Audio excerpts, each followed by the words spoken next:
Audacity isn't just a word, it's a performance, a brazen act that leaves you stunned, torn between laughter and disbelief. I learned its true meaning from Linda Hawthorne, the self-crowned queen of the upscale Crestwood Estates HOA, whose reign of petty tyranny tried to reach beyond her gated kingdom and crash spectacularly at the hands of my son, a county deputy. This tale of a power-hungry suburban dictator's downfall on my own land is one for the ages, sparking debates about overreach, mental stability, and whether justice was served or vengeance won. After 5 years trapped in Crestwood, a status name dripping with irony for its beige conformity, I, Sarah Mitchell, a 42-year-old logistics coordinator, fled to a 3-acre haven, you and me, outside its borders.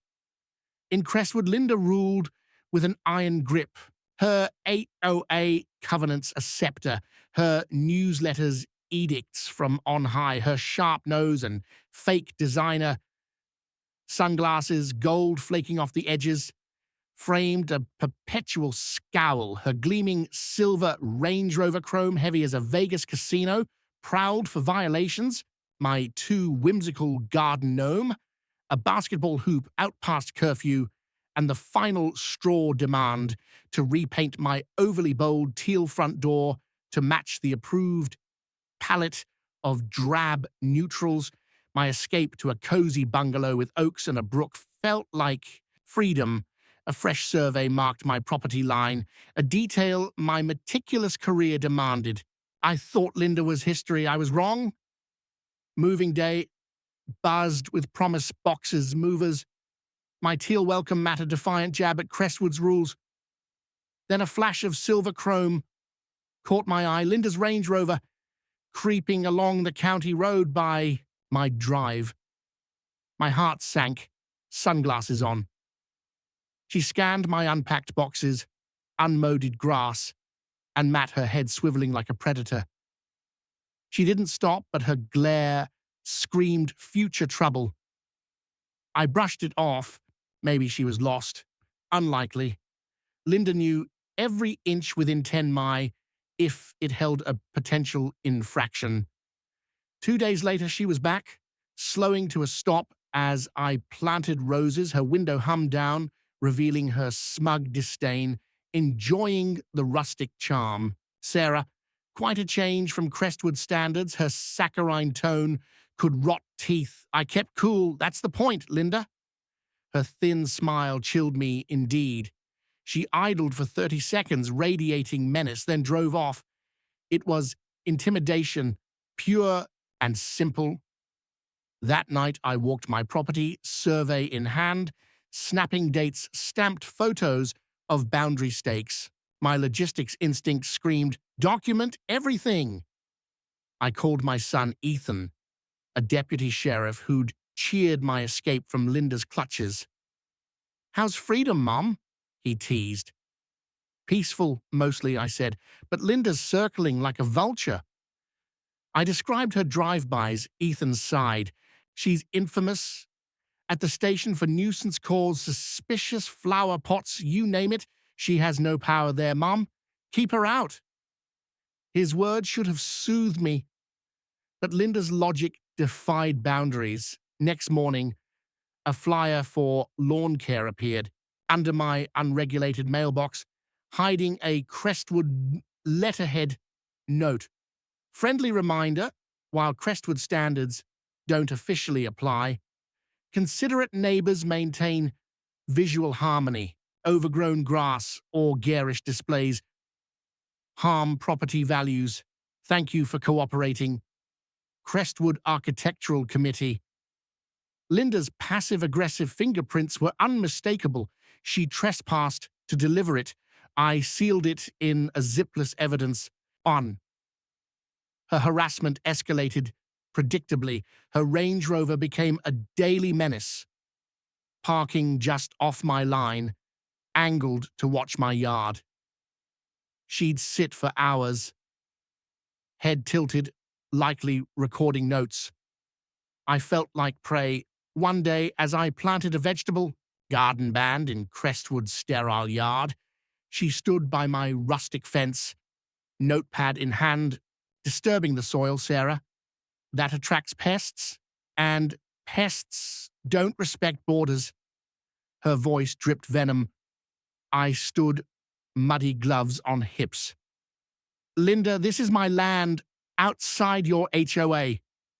My tomatoes are none of your business, her eyes narrowed. Community standards are everyone's business. Some boundaries are moral. I nearly laugh. Moral from the woman who fined kids for a crude chalk art.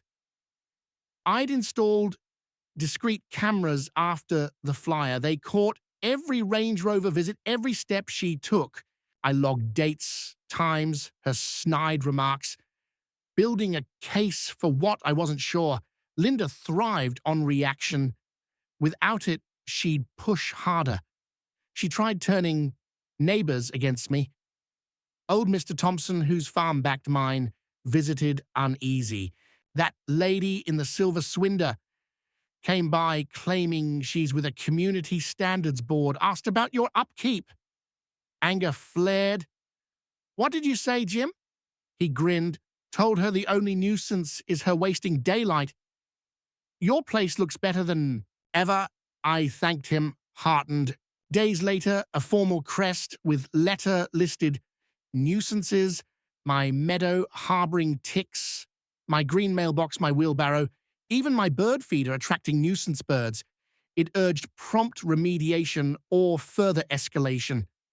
Linda's signature screamed arrogance. I filed it, called Ethan. She's accusing me of tick infestations. Ethan, he whistled.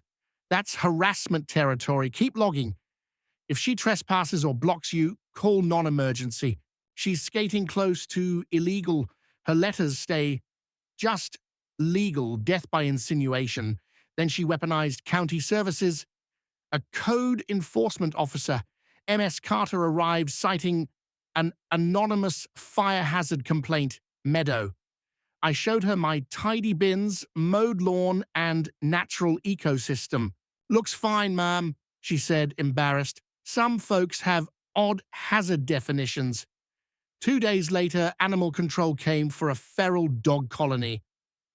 My ancient spaniel Oliver napped on the porch. Officer Hank sighed. Big silver SUV lady, right, she calls. Monthly squirrels, cats, nothing real, sorry. Each visit fueled my anxiety, but I logged names, complaint numbers. Ethan fumed. She's abusing resources. Proving it's her is tough without a confession. I knew Linda used burners or proxies, but I needed hard proof. The climax came on a windy Tuesday. I'd hired arborist Tom to trim my oak, his truck on my drive, or safety cones. I was pouring lemonade when shouting erupted. Linda Range Rover blocking the road berated Tom. This circus is a hazard. Unsightly, noisy, disrupting our tranquility. I stepped out. Problem, Linda? She spun, livid. Your workman blocked the road. I pointed. Tom's truck is on my land. Your car is the obstruction. Tom added, we're on private property, lady. You're the noise. Linda puffed up. I'm Crestwood's HOA president. I ensure safety. Then she dialed 911. I'm reporting a disturbance. Vehicles blocking the road. Unpermitted work. My pulse ray. She was lying on record. Linda, I said, you know, my son Ethan's a deputy, right? She smirked. Irrelevant. The law applies. She spun a tale of chaos to dispatch. Tom shook his head. I felt calmed. Overreached. Deputies arrived 15 minutes later. Officers Reed and Lopez puzzled by the calm scene. Linda rushed them, waving, officers, this is out of control. She ran about roadblocks, nuisances. Reed noted her Range Rover's illegal parking. Mom, move your vehicle, Lopez said. Linda gasped. I'm the complainant. I stayed silent, letting her unravel. Reed asked, You're the owner, Mom? Yes, Sarah Mitchell. The arborists are mine. On my property? Lopez confirmed Tom's truck was legal. Linda's face reened, but the noise. Presswood's nearby. An unmarked SUV pulled up. Ethan in uniform. Linda beamed. Deputy Mitchell explained community standards. Ethan's face stayed stone. What's the situation?